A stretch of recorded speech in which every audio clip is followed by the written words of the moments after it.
કેમ છો વાલા દોસ્તો? ચાલો તો આપણે 12મું ધોરણ ચેપ્ટર નંબર 7 પી વિભાગના તત્વો એની અંદર આગળ જઈએ. હવે આપણે લાસ્ટ ટાઈમ જોયું કે ભાઈ સમૂહ 15ના તત્વો, okay, nitrogen, phosphorus, arsenic, antimony, આ બધા જ જોયા આપણે.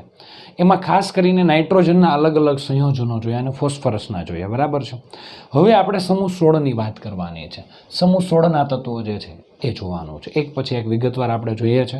ખાસ ધ્યાન રાખજો. આમ જોઈએ તો ચેપ્ટર ખાસ અગત્યનું છે, કારણ કે ઘણું મોટું, થોડુંક મોટું છે અને એને વિગતવાર સ્ટેપ વાઇઝ મેં કીધું ને એક પગથિયું કરતા જાવ તો કોઈ વાંધો નથી. ચાલો, સમૂહ 16ના તત્વોની વાત કરીશ તો હવે પ્રાપ્તિ સ્થાન જે છે એની અંદર આપણે જો જોઈએ તો જોજો, બરાબર ધ્યાન રાખજો. પ્રાપ્તિ સ્થાન કયા કયા છે, પહેલાં કયા કયા તત્વો છે એ તો જો કે તમને ખબર જ છે, તો એ છતાં એક વખત ફટાફટ કહી દે ભાઈ. ઓ સલ્લુ શીલાને તે ટેમ્પોમ કેમ બેસાડી, લવ થઈ ગયો એટલે લીવર મોરિયમ, પતી ગયું કામ.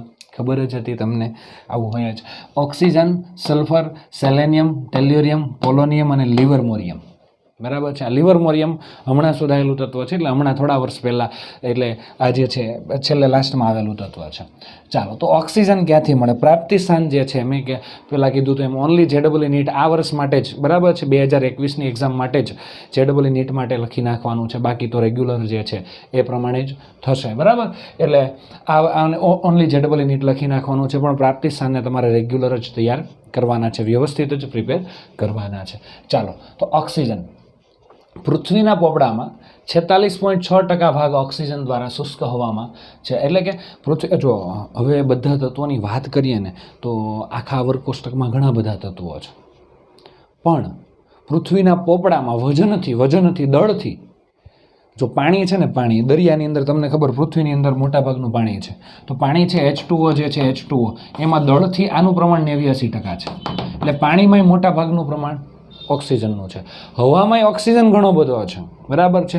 એટલે આખા પૃથ્વીના દળની વાત કરીએ ને તો એની અંદર 46% સૌથી વધુ પ્રમાણમાં કયું તત્વ મળે છે? પ્રચુરતા કીધો છે, એવો શબ્દ આવે. પ્રચુરતા એટલે કેટલા પ્રમાણમાં મળી આવે છે, કે પ્રચુરતા એટલે પ્રમાણ, કેટલા પ્રમાણમાં. તો ઓક્સિજન સૌથી વધુ પ્રમાણમાં મળી આવે છે, અને એ કેટલા ટકા? વજનથી કેટલા ટકા છે? 46.6% છે.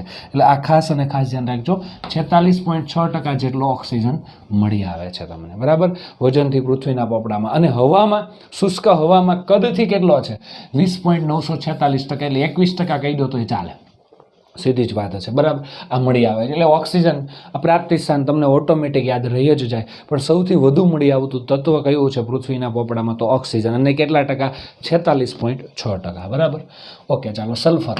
સલ્ફર ક્યાંથી મળે? આ એક કહી લો એટલે બધા પ્રાપ્તિ સ્થાન બધા જ આવી જાય, પણ શાંતિપૂર્વક ખાસ અને વ્યવસ્થિત જોવાના છે. સલ્ફર જે છે પૃથ્વીના પોપડાની અંદર પ્રચુરતા કેટલી છે સલ્ફરની? બરાબર છે, 0.03થી 0.1% જેટલી છે, બહુ ઓછા પ્રમાણમાં. 0.03થી 0.1% જેટલી છે, બહુ ઓછા પ્રમાણમાં જોવા મળે છે. જોજો, બરાબર, આ ખાસ ધ્યાન રાખજો. ત્યાર પછી હવે સાથે સાથે કોને યાદ રાખવાના છે, ક્યાંથી મળે છે? મોટા ભાગે તે સલ્ફેટ સ્વરૂપે, સલ્ફેટ એટલે SO4ના સંયોજન સ્વરૂપે મળ્યા છે. સલ્ફર હોય ને SO4ની અંદર, તો જીપ્સમ, ઇપ્સમ.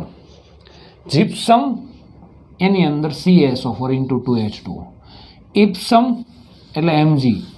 જીપ્સમની અંદર G છે તો Mg નથી આવતો, ધ્યાન રાખજો.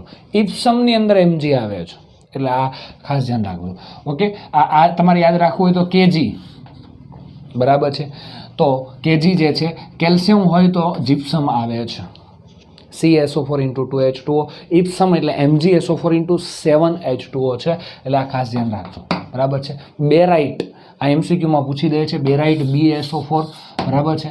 અને ત્યારબાદ પાયરાઇટ્સ. જો પાયરાઇટ્સનો એટલે Fe હોય છે મોટા ભાગે, એટલે CuFeS2 જે છે આ પાયરાઇટ્સ છે, કોપર પાયરાઇટ્સ તરીકે ઓળખવામાં આવે છે. આ બે નામ ઘણી વખત આવી જાય છે, ગેલિના, ગોલિના નહીં, ગેલિના, PbS અને ઝિંક બ્લેન્ડ ZnS, ગેલિના અને, ઓકે, આ છઠ્ઠા ચેપ્ટરમાં પણ તમારે આવશે. ઓકે, એટલે ગેલિના, PbS અને ઝિંક બ્લેન્ડ ZnS, આ બે વસ્તુ તમારે યાદ રાખવાની છે. કાર્બનિક પદાર્થો ક્યાંથી મળે છે? બરાબર છે, કાર્બનિક પદાર્થો ક્યાંથી મળે, એટલે કે કાર્બનિક પદાર્થમાં ક્યાંથી સલ્ફર મળી આવે છે, કયા એવા પદાર્થ છે એમાં સલ્ફર હોય છે? ઈંડાની અંદર, લસણમાં સલ્ફર હોય છે ઘણા પ્રમાણમાં, ડુંગળીમાં હોય છે, રાઈ, વાળ, ઊન, આ બધાની અંદર સલ્ફર મળી આવે છે. ઓકે, લસણ, ડુંગળી છે, ઈંડા છે, વાળ છે, રાઈ છે, ઊન જે છે બરાબર એની અંદર મળી આવે છે. આ જે સલ્ફરના પ્રાપ્તિસ્થાન થોડાક જ છે, વધારે મોટા, બાકી બધું પતી ગયેલ જેવું જ છે બરાબર. સેલેનિયમ શેમાં મળી આવે? સેલેનોઇડ સંયોજનોમાંથી, એના ધાતુ હોય ને એના સેલેનોઇડ સંયોજનો છે એમાંથી મળી આવે છે. ટેલ્યુરિયમ શેમાંથી મળી આવે? ટેલ્યુરાઇડ સંયોજનોમાંથી મળી આવે છે બરાબર છે. પોલોનિયમ શેમાંથી મળી આવે? થોરિયમ અને યુરેનિયમનું જે છે ક્ષયન થાય છે. થોરિયમ અને યુરેનિયમ જે છે, થોરિયમ આમ લખ નાખો તો યાદ રહી તમને, થોરિયમ અને યુરેનિયમ એનું ક્ષયન થાય, રેડિયો સક્રિય જે ક્ષયન થાય, વિકિરણનું ઉત્સર્જન થાય અને એમાંથી પદાર્થ બને છે. ખબર આપણે એવું કહેતા હતા કે યુરેનિયમ પછીના તત્વોને અણુ યુરેનિયમ તત્વો કહે, એમાંથી જ બનેલા, યુરેનિયમમાંથી બનેલા તત્વોને અણુ યુરેનિયમ તત્વો તરીકે ઓળખવામાં આવે છે. આ થોરિયમ છે અને આ યુરેનિયમ છે. આટલી વસ્તુ તમારે જોવાની છે દોસ્તો. અને લિવરમોરિયમ છેલ્લી વાત કરીએ. આ રેડિયો સક્રિય છે, આ પોલોનિયમ રેડિયો સક્રિય છે બરાબર, અને આમાંથી મળી આવે છે. થોરિયમ અને યુરેનિયમનું ક્ષયન થાય એમાંથી મળી આવે છે. લિવરમોરિયમ પણ રેડિયો સક્રિય જ પદાર્થ છે, રેડિયો સક્રિય પદાર્થ છે. છેલ્લેથી 118 નંબરની પહેલાંની એની પહેલાંનું તત્વ જે છે એટલે 116 નંબર છે. પરમાણુ ક્રમાંક 116 છે અને પરમાણુ ભાર 292 છે. એની ઇલેક્ટ્રોન રચના જે જો જોવી હોય તમારે તો રેડોન બરાબર છે. પછી ખરેખર આવું આવે 7s7p, 7s7p, પછી અહીંયા 6d અને 5f આવું આવતું હતું તમને ખબર હોય તો બરાબર.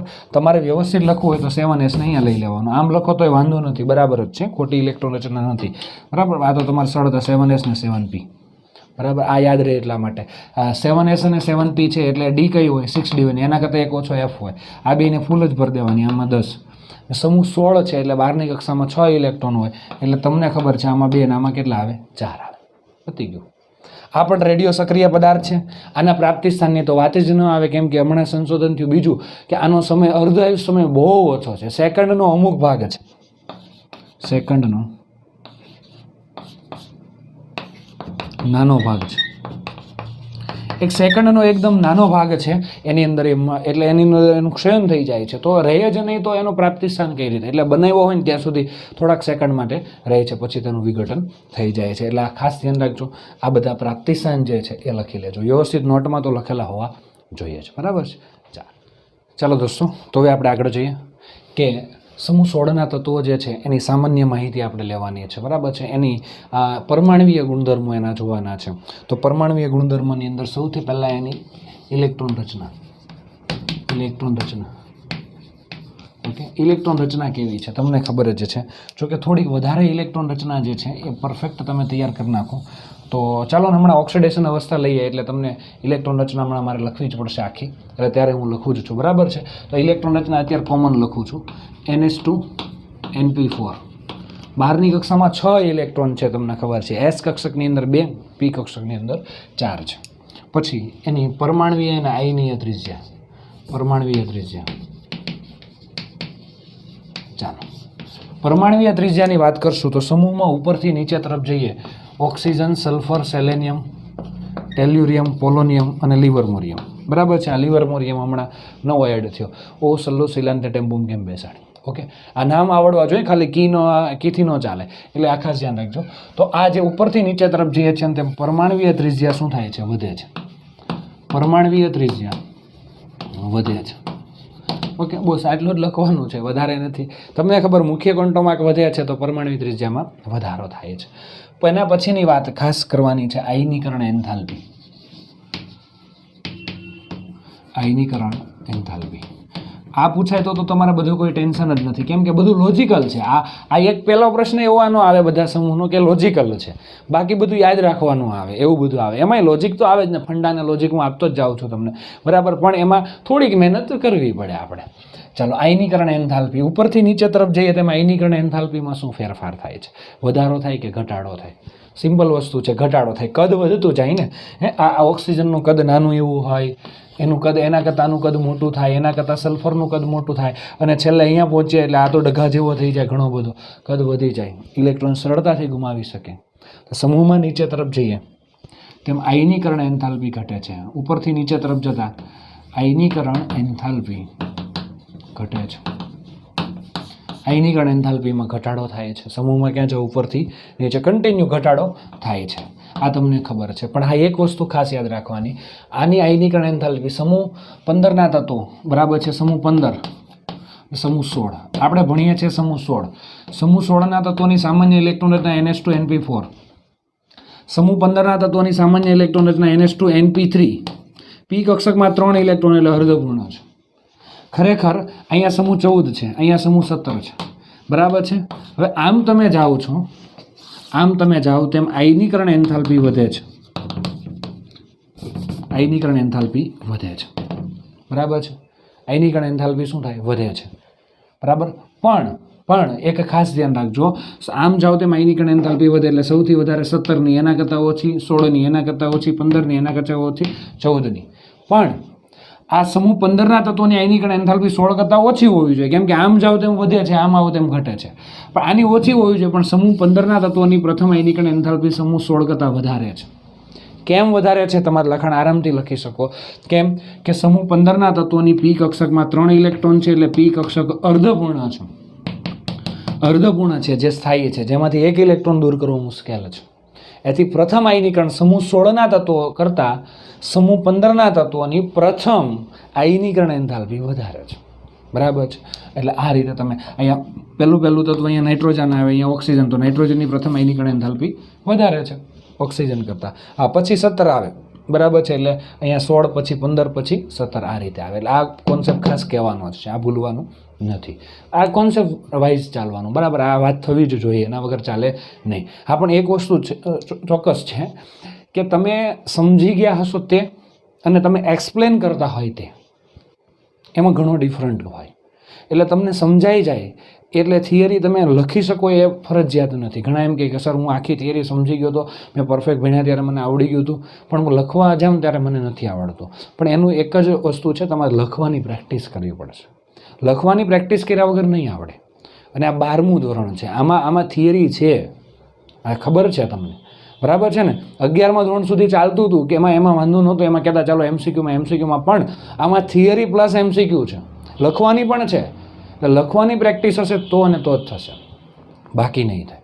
હા, એક વસ્તુ 100% છે, આ ચેપ્ટરની અંદર તમને થિયરી પરફેક્ટ આવડી ગઈ તો મેં પહેલાંય કીધું હતું કે 90% એમસીક્યુ સોલ્વ થઈ જ જશે તમારા. એમાં એમસીક્યુમાં બહુ ટ્વિસ્ટ નહીં હોય, એની પ્રેક્ટિસ ઓછી કરવી પડશે.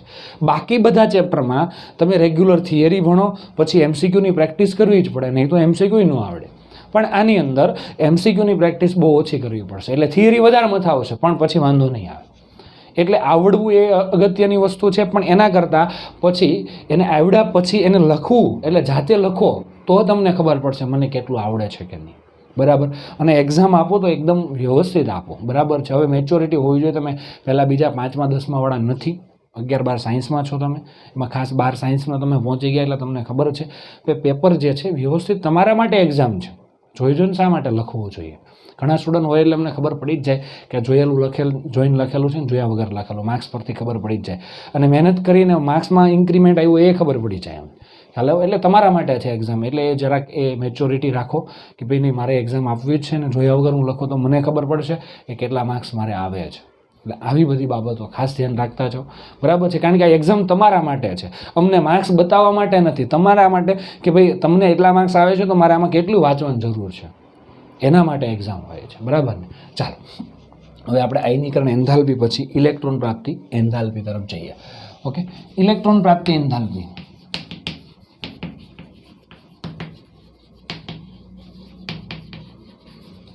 ચાલો, અને બીજું અવાજ માટે એ પણ એક જોજો. અવાજ માટે તમે ઇયરફોન જે રાખતા હોય ને તો એમાં ઘણા ગમે તે ભલે સસ્તા ઇયરફોન આવે પણ મીડિયમ જ લેવાના હોય બરાબર. પણ એમાંય પ્રકાર આવે. એક છે ને એક ઇયરફોનની અંદર આમ ઢોલક વધારે વાગતું હોય, ધૂમ ધૂમ ધૂમ ધૂમ સોંગ સાંભળ. એક તમે અલગ પ્રકારના લેશો તો એની અંદર સાઉન્ડ એકદમ ક્લિયર આવતું હોય તો એ લેવાના, એટલે તમને લેક્ચર સાંભળવાની મજા આવે, ખ્યાલ આવે ને. એટલે એ ખાસ ધ્યાન રાખવાનું. ઇયરફોન એ ટાઈપના લેવાના, તમે લેવા જાઓ ત્યારે ચેકિંગ કરીને લેવાના, એટલે તમને પરફેક્ટ ખબર પડે. અવાજ વધારે આવતો હોય ને પેલો ઢોલકનો બરાબર છે તો એ ખાલી સોંગ સાંભળવા માટે હોય, અને રેગ્યુલર તમારે સાંભળવા માટે જોઈએ તો નેચરલ અવાજ હોય એ લેવાના, એટલે તમને વધારે મજા આવે બરાબર. આવું થોડુંક જરાક ચેન્જ કરી નાખવાનું એટલે તમને વધારે ખ્યાલ આવે, મજા આવે બરાબર.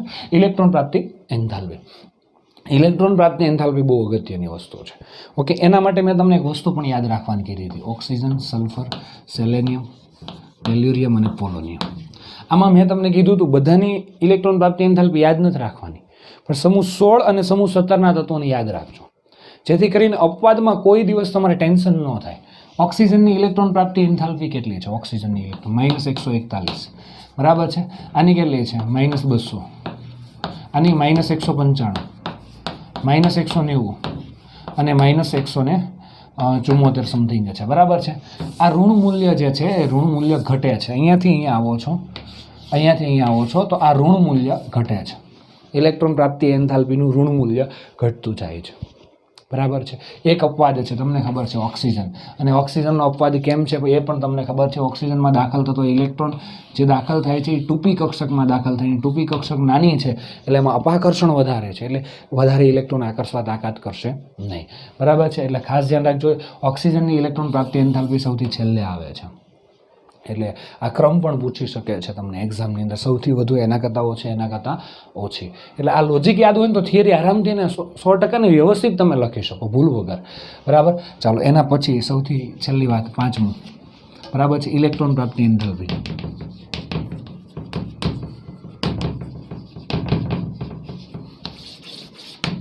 ઇલેક્ટ્રોન પ્રાપ્તિ એન્થાલ્પીની હું વાત કરીશ તો ઇલેક્ટ્રોન પ્રાપ્તિ એન્થાલ્પી કે જે ઇલેક્ટ્રોન પ્રાપ્તિ એન્થાલ્પી તો લઈ લીધી છે. વિદ્યુત ઋણતા, ઓકે. ચાલો દોસ્તો, વિદ્યુત ઋણતા, ઇલેક્ટ્રોનેગેટિવિટી, ઓકે. આમાં બહુ ટેન્શન વગરનું કામ છે. ઇલેક્ટ્રોનેગેટિવિટી, સમૂહમાં ઉપરથી નીચે તરફ જાઓ, કદ વધે, આકર્ષવાની ક્ષમતા ઘટે, ઇલેક્ટ્રોન પ્રાપ્તિ એન્થાલ્પી, વિદ્યુત ઋણતા, ઓકે, ઘટે છે. ઇલેક્ટ્રોન પ્રાપ્તિ એન્થાલ્પી અંદર બેસી ગઈ દિલમાં, ચાલો કંઈ નહીં. હવે આ જે છે એ જે છે ઘટે છે, કેમ કે કદ વધે છે તેમની વિદ્યુત ઋણતા ઘટે છે. કોઈ અપવાદ નથી, ટેન્શન વગરનું કામ છે, ઓકે. આટલી વસ્તુ. અને છેલ્લે હજુ એક વાત કહી દેવાની છે કે અહીંયા જ લખી નાખું, ઓક્સિજન, સલ્ફર, સેલેનિયમ, ટેલ્યુરિયમ અને પોલોનિયમ, બરાબર છે. આ બંને છે ને એ અધાતુ છે, આ અર્ધધાતુ છે. કોણ? સલ્ફર અને સેલેનિયમ. અને પોલોનિયમ છે એ ધાતુ તત્વ છે. ધાતુ તત્વ છે ને રેડિયો સક્રિય છે, બરાબર. લિવરમોરિયમ પણ ધાતુ છે ને રેડિયો સક્રિય જ છે, બરાબર. પણ એ તમે ન બતાવો તો ચાલશે. પણ આ ખાસ ઓક્સિજન, સલ્ફર અધાતુ, સેલેનિયમ, ટેલ્યુરિયમ અર્ધધાતુ અને આ ધાતુ તત્વ છે, બરાબર. તો આટલી નોર્મલ વાત હતી.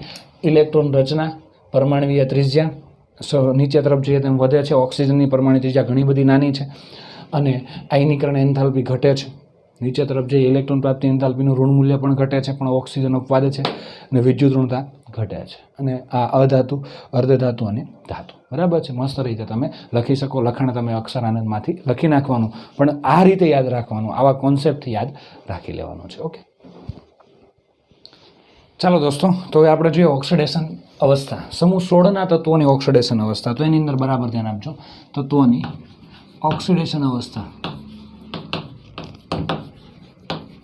બરાબર છે. ચાલો, તો એની અંદર શિલાને તે ટેમ્પોમાં કેમ બેસાડી, શિલાને ટેમ્પોમાં કેમ બેસાડી, બરાબર છે. હવે આની અંદર ઇલેક્ટ્રોન રચના લખવી હોય તો આની શું લખશું? હિલિયમ, નિયોન, આર્ગોન, ક્રિપ્ટોન અને ઝેનોન આવી આવશે. ક્રિપ્ટોન અને ઝેનોન. ચાલો, હવે આની અંદરથી આપણે વાત કરીએ helium, neon, argon, krypton, xenon, બરાબર છે. આ જે છે નિષ્ક્રિય તત્વોની ઇલેક્ટ્રોન રચના છે. હવે આની અંદર આ આવર્ત 2 છે એટલે અહીંયા આવશે 2s2 2p4, બરાબર છે. અહીંયા શું આવશે? 3s3p. અહીંયા શું આવશે? 4s4p. આ તમને ખબર છે, અહીંયા વચ્ચે જગ્યા રાખવાની. આ બે સરખા જેવા જ હોય, બરાબર છે. 5s5p, 5s5p અને 6s6p. હવે પહેલાંની વાત કરવાની જરૂર નથી, લિવરમોરિયમ, કેમ કે રેડિયો સક્રિય છે ને બહુ ઓછા પ્રમાણમાં, એટલે આમની રાસાયણિક પ્રક્રિયા નથી ભણવાની અને કોઈ એની બનાવટ કે કાંઈ નથી ભણવાનું, કેમ કે બહુ ઓછા પ્રમાણમાં મળી આવે છે રેર કેસમાં. એટલે ખાલી એની વાત કરવાની હતી કે ભાઈ આ રીતના છે એક તત્વ છે, એ ખબર હોવી જોઈએ ખાલી, બીજું કાંઈ આગળ જરૂર નથી. હવે આની અંદર વચ્ચે શું મૂકવાનું તમને ખબર છે? અહીંયા 3D આવશે, અહીંયા કઈ આવશે? 4D આવશે, અહીંયા 5D અને 4F પણ આવશે. હવે તમારે એક ખાસ ધ્યાન રાખવાનું છે કે આ બધી ફૂલ ભરી દેવાની છે. આમાં 10, આમાં 10, આમાં 10, આમાં 14. ધ્યાન શેમાં રાખવાનું છે? એસ અને પી કક્ષક, એસ અને પી કક્ષક, કેમ કે બારની મુખ્ય ક્વોન્ટમ બારનો છે ને. આ એસ અહીંયા લખો તોય ચાલે. એસ અને પી આ બેમાં ખાસ ધ્યાન રાખવાનું છે.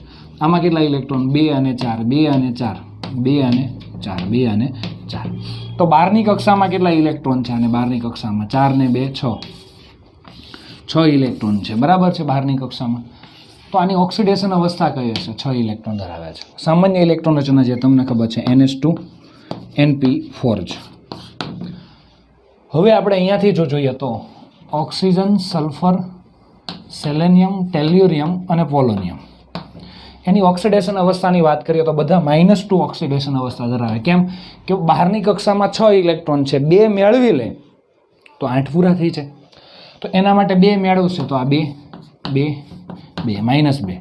આ પોલોનિયમની અંદર ભાગ્યે જ 2 જોવા મળે છે, ભાગ્યે જ. ઘણી વખત એવું લખી નાખે પોલોનિયમ -2 દર્શાવતો નથી. કેમ કે 2 ઇલેક્ટ્રોન મેળવવાના છે અને પોલોનિયમનું કદ મોટું છે. ઓક્સિજનનું કદ તો ઘણું નાનું છે, પોલોનિયમનું કદ ઘણું મોટું છે. કદ મોટું છે, બરાબર છે, એટલે મેળવવા મુશ્કેલ થઈ જાય એને. એટલા માટે આ ભાગ્યે જ જોવા મળે છે, નથી જોવા મળતી એમ કહીએ તોય ચાલે. હવે ઓક્સિજન જે છે એ ગુમાવશે નહીં, એક જ જગ્યાએ ગુમાવશે. ખાલી આખા આવર કોષ્ટકમાં સૌથી વધુ વિદ્યુત ઋણતા ફ્લોરિનની છે. એટલે ઓક્સિજન કરતાં એના કરતાં બળવાન છે, એની પાસેથી ઇલેક્ટ્રોન મેળવી શકે, બરાબર. એના ઓક્સિજન બીજા નંબર પર ઓક્સિજન આવે, ઓક્સિજન પછી બધા નીચે આવે, બરાબર. તો જ્યારે ઓક્સિજન ફ્લોરિન સાથે જોડાયું હોય ત્યારે જ ઇલેક્ટ્રોન ગુમાવશે, ત્યારે જ ઇલેક્ટ્રોન ગુમાવશે. એટલે ત્યારે ધન ઓક્સિડેશન અવસ્થા હશે. એટલે કે OF2 અને O2F2 આની અંદર બંનેની અંદર +2 અને +1 ઓક્સિડેશન અવસ્થા હશે ઓક્સિજનની. બાકી ક્યાંય એની +3 +4 +5 આવી ઓક્સિડેશન અવસ્થા હશે નહીં. એટલે ઓક્સિજનની ઓક્સિડેશન અવસ્થા મોટા ભાગે 99% કેસમાં -2 છે. પણ કયા 2 કેસમાં? OF2 અને O2F2, એમાં આ એક જ સ્થાયી છે, આ અસ્થાયી છે. એટલે +2 મોટા ભાગે ઓક્સિડેશન હોય તો, ફ્લોરિન સાથે હોય તો +2, બાકી ક્યાંય નહીં. ઓકે, બાકીના 3 છે એને સાથે ભણવાના છે એટલે મજા આવે એવું કામ છે, બરાબર છે. આની ઓક્સિડેશન અવસ્થા 2 4 6, આની પણ 2 4 6. આ બધા કાં 2 ગુમાવે, કાં 4 ગુમાવે ને કાં 6 ગુમાવે. મોટા ભાગે 4 અને 6 ગુમાવશે, મોટા ભાગે 4 અને 6, બરાબર છે. આ પણ 2 4 6, બરાબર. એટલે આ રીતે તમારે જોવાનું છે. હવે સલ્ફર, સેલેનિયમ અને ટેલ્યુરિયમ જે છે એના ઓક્સિજન સાથેના સંયોજનો, ઓક્સિજન સાથે ના જે સંયોજન છે, એના ઓક્સિજન સાથેના સંયોજન છે તે, બરાબર છે, +4 ઓક્સિડેશન અવસ્થા ધરાવે. અને સલ્ફર સાથેના સંયોજનો, સાથેના સંયોજનો જે છે, બરાબર છે, સોરી, સલ્ફર તો આવે જ કઈ રીતે? ફ્લોરિન, ફ્લોરિન, ફ્લોરિન સાથેના સંયોજનો જે છે, બરાબર છે, તે +6 ઓક્સિડેશન અવસ્થા દર્શાવે. એટલે કે સલ્ફર સાથે સલ્ફર સાથે જોડાયું હોય તો SF6 બનાવે. તો આની ઓક્સિડેશન અવસ્થા કેટલી હોય? +6 હોય, બરાબર. સલ્ફર સાથે જે છે ઓક્સિજન જોડાય તો મોટા ભાગે SO2 બનાવે છે એટલે +4. SO3 બનાવે પણ ક્યારેક બનાવે છે +6 વાળું, બરાબર છે. એટલે ઓક્સિજન સાથે આ બધા હશે, સલ્ફર, સેલેનિયમ, ટેલ્યુરિયમ, તો મોટા ભાગેની ઓક્સિડેશન અવસ્થા +4 હશે, બરાબર. અને ફ્લોરિન સાથે હશે તો એની ઓક્સિડેશન અવસ્થા મોટા ભાગે કઈ હશે? +6 હશે. આ ધ્યાન રાખવાનું છે. ચાલો, હવે ઉપરથી નીચે તરફ જઈએ તેમ +4ની સ્થાયિતા વધે છે, આની સ્થાયિતા વધે છે, વધે છે. અને +6ની સ્થાયિતા ઘટે છે, ઘટે છે. આ યાદ રાખવાનું છે. +4ની સ્થાયિતા વધે છે, +6ની સ્થાયિતા ઘટે છે, બરાબર.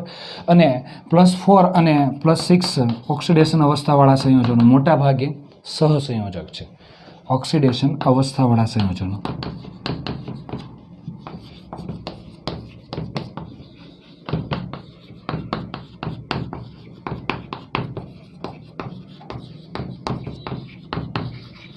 મોટા ભાગે કેવા છે?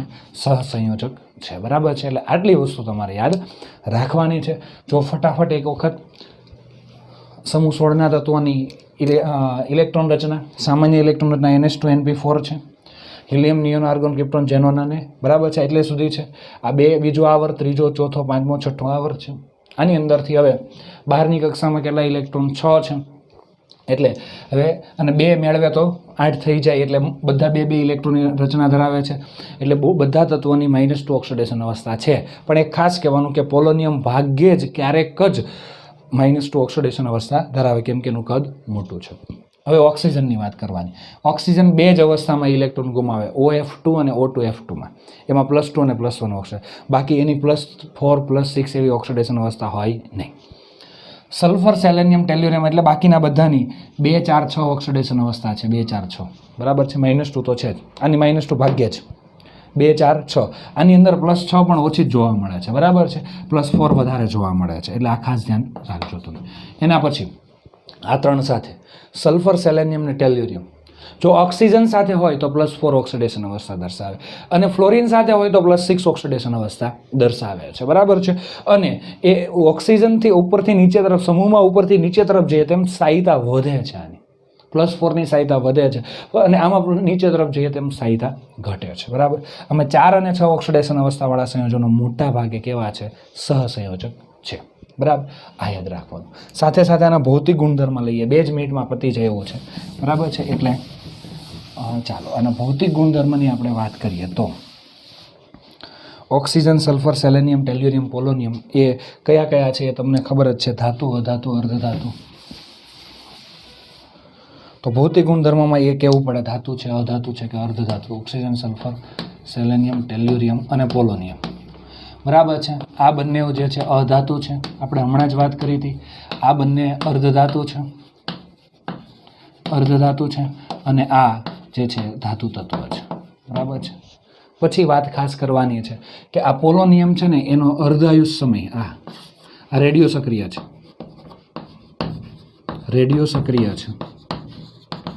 એનો અર્ધાયુષ સમય, આ અર્ધાયુષ સમય તમને ખબર, ચેપ્ટર 4 ચાલી ગયું એટલે, બરાબર છે. T1 જે છે એ 13.8 દિવસ છે. MCQમાં ઘણી વખત પૂછાય છે, 13.8 દિવસ છે.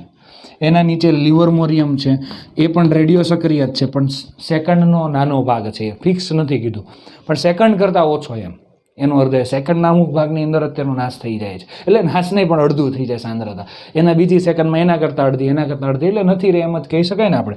એટલે સેકન્ડનો નાનો ભાગ છે, આ સાંદ્રતા અડધી થઈ જાય છે, આનો T1, બરાબર છે.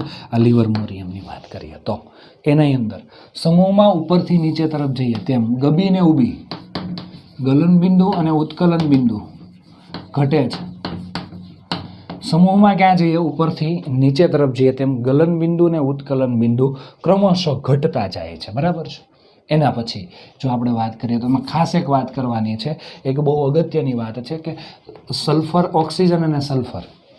હવે ઓક્સિજન અને સલ્ફરની વાત કરીએ તો ગલન બિંદુની વાત કરું તો ગલન બિંદુ, બરાબર છે. તો ઓક્સિજનનું જે છે ને એ સમથિંગ જે છે 90 સમથિંગ છે, અને આનું ગલન બિંદુ જે છે એ 718 સમથિંગ છે. પછી અહીંયાથી 900 સમથિંગ છે સલ્ફર, સેલેનિયમ, ટેલ્યુરિયમ.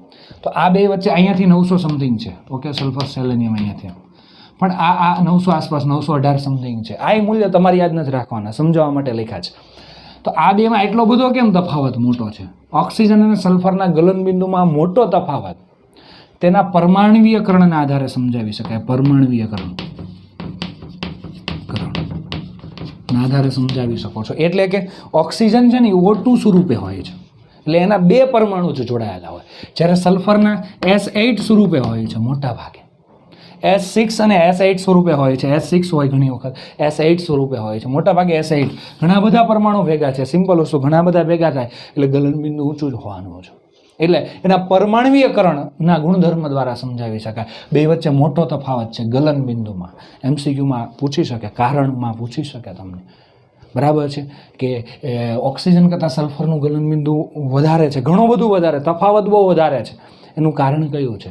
એનું પરમાણ્વીયકરણ. આમાં 8 પરમાણુ ભેગા થાય ત્યારે એક અણુ બને છે, આમાં 2 પરમાણુ ભેગા થાય ત્યારે એક અણુ બને છે. એટલે આવા બધા મુદ્દાઓ છે, મસ્ત રીતે યાદ રાખવાના છે.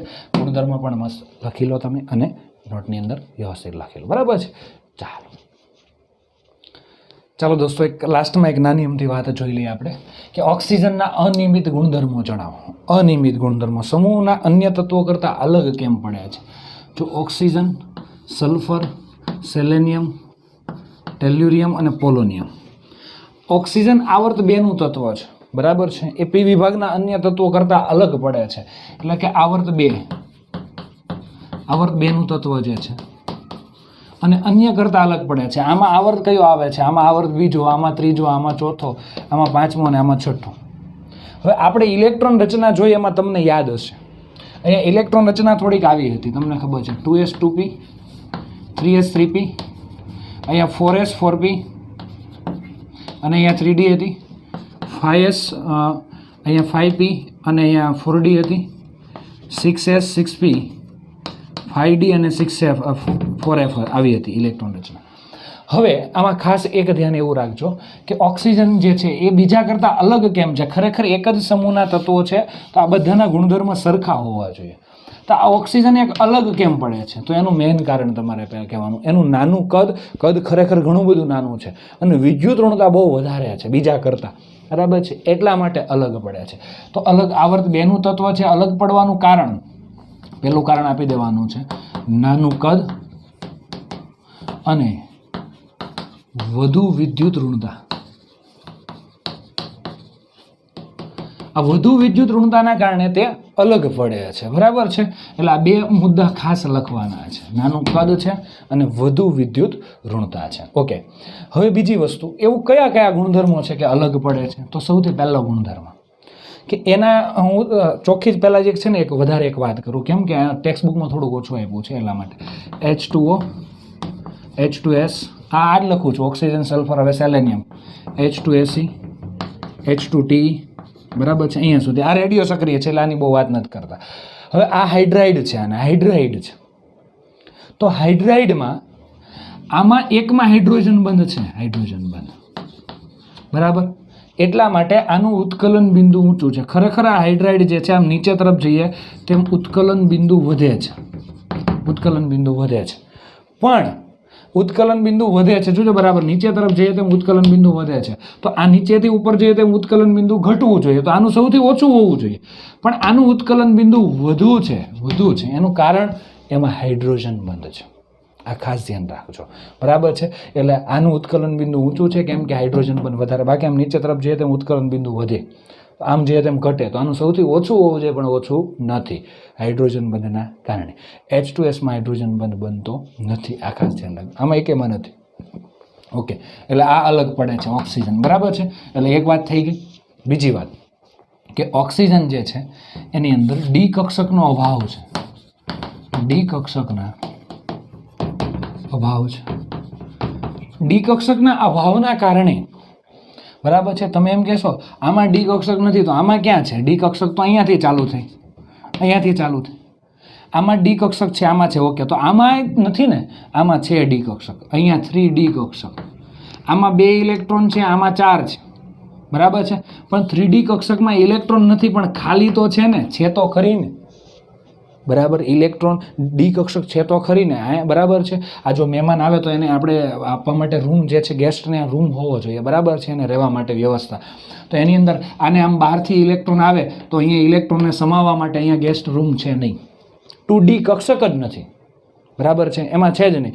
જ્યારે આમાં 3D કક્ષક છે ખરી, ખાલી છે, બરાબર. એટલે બહારથી ઇલેક્ટ્રોન આવે તો સમાવી શકાય, કે જોડાણ કરવાનું થયું હોય, બીજા સાથે બંધ બનાવવાનું થયો તો બહારથી ઇલેક્ટ્રોન આવે તો સલ્ફરમાં ગોઠવવાના છે ને, સહસંયોજક બંધ બનાવો તો આમાં ગોઠવી શકાય ડી કક્ષક. ભલે એટલે આમાં ઇલેક્ટ્રોન રચનામાં નથી લખતા, પણ ખાલી છે ખરી, બરાબર છે. અહીંયા 3D ભરેલી છે ને 4D ખાલી છે, બરાબર છે. એટલે આ રીતે તમે કહી શકો છો આના મુખ્ય ગુણધર્મમાં, એટલે આમાં ડી કક્ષક નથી, બરાબર. એટલા માટે ડી કક્ષકનો અભાવ છે, એટલે એની મહત્તમ સંયોજકતા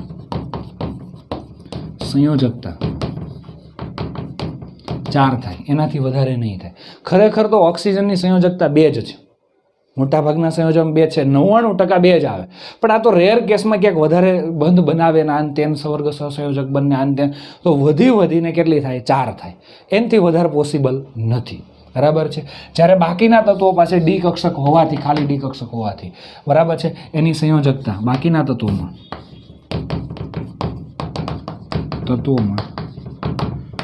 ડી કક્ષક હોવાથી તેની સંયોજકતા 4 થી વધુ છે, તેની સંયોજકતા 4થી વધુ હોઈ શકે. એક ઉદાહરણ આપણે લઈ લે, સલ્ફર છે તો SF6 આવું બને છે, તમને ખબર છે સંયોજકતા કેટલી છે? 4 છે, અરે 6 છે. એટલે આ રીતે બની શકે છે. એટલે આ ખાસ ધ્યાન રાખવાનું. બસ પતી ગયું, વધારે નથી. બરાબર છે. એટલે આટલું જ છે. તો પહેલાં વાત કરવાની છે અનિયમિત છે એનું રીઝન શું છે? નાનું કદ અને વધુ વિદ્યુત ઋણતા છે. પછી એના પછી કે ભાઈ એ અનિયમિત છે તો એ ખબર કઈ રીતે પડે અનિયમિત? તો એનું હાઇડ્રોજન બંધ છે. નાનું કદ અને વધુ વિદ્યુત ઋણતાના કારણે H2Oમાં હાઇડ્રોજન બંધ બને છે, જ્યારે H2Sમાં એનાથી નીચેના સંયોજનોમાં હાઇડ્રોજન બંધ બનતો નથી. પછી કે ઓક્સિજનમાં ડી કક્ષકનો અભાવ છે એટલે એની સંયોજકતા 4 છે, એનાથી વધારે નહીં હોય. જ્યારે બાકીના તત્વોમાં ડી કક્ષક છે એટલા માટેની સંયોજકતા 4થી વધારે છે. બરાબર. એટલે આટલી વસ્તુ તમારે યાદ રાખવાની છે. ઓકે, ચાલો એટલું વ્યવસ્થિત તૈયાર કરજો. નોટની અંદર સારા અક્ષરે લખતા જજો. બરાબર. અને એક વખત નોટમાં ને ફેર નોટમાં લખવાનું છે, એક વખત રફ નોટમાં લખવાનું છે, અને વ્યવસ્થિત PDF મોકલવાની. સ્વાધ્યાય પણ આનું જોતા જજો. આના સ્વાધ્યાયમાં પહેલાં કેમ ઓર્ગેનિકમાં અલગ હતું ને થોડુંક ડિફિકલ્ટ હતું, એવું કશું જ નહીં હોય. એવા હશે પ્રશ્નો તો હું કરાવી દઈશ. બાકી દરરોજનું સ્વાધ્યાય જોતા જજો. સમૂહ 15 કમ્પ્લીટ થઈ ગયો એટલે એના MCQ પણ જોઈ લેજો. બરાબર છે. આ ટેક્સ્ટ બુક રિલેટેડ બધા MCQ કરી નાખજો. ફિનિક્સ કરતા હોય તો વધારાની થિયરી ફિનિક્સમાં બહુ આપી છે, તો એની ટેક્સ્ટ બુક રિલેટેડ MCQ છે એ બધા કરી નાખજો. બરાબર છે. એટલે આટલી તૈયારી કરવાની છે. ચાલો.